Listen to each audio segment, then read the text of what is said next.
Friends, welcome back to my YouTube channel. তোমরা সবাই কেমন আছো? আশা করছি সবাই ভীষণ ভালো আছো, আর আমিও অনেক ভালো আছি। তো আজকে নতুন একটা ভিডিওতে তোমাদের সবাইকে ওয়েলকাম জানাই, আর আমার পক্ষ থেকে অনেক ভালোবাসা জানাই তোমাদের। তোমরা পুরো ভিডিওটা দেখতে থাকো, ভালো লাগলে লাইক, কমেন্টস অ্যান্ড শেয়ার করে দেবে।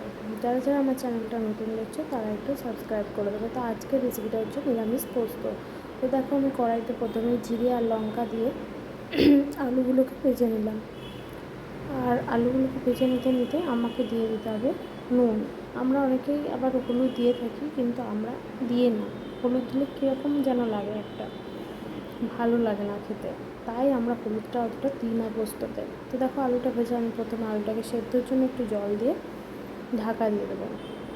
ঢাকা দেওয়ার পরে দেখো আলুটা মোটামুটি সেদ্ধ হয়ে গেছে, তখন আমার বেটে রাখা পোস্তটা কিন্তু দিয়ে দিতে হবে। একদম নর্মাল পোস্ত, এটা তোমরা বাড়িতে বানিয়ে খেয়ে দেখবে, এতটা ভালো হয় বলার মতো নয়, খুব সুন্দর হয়।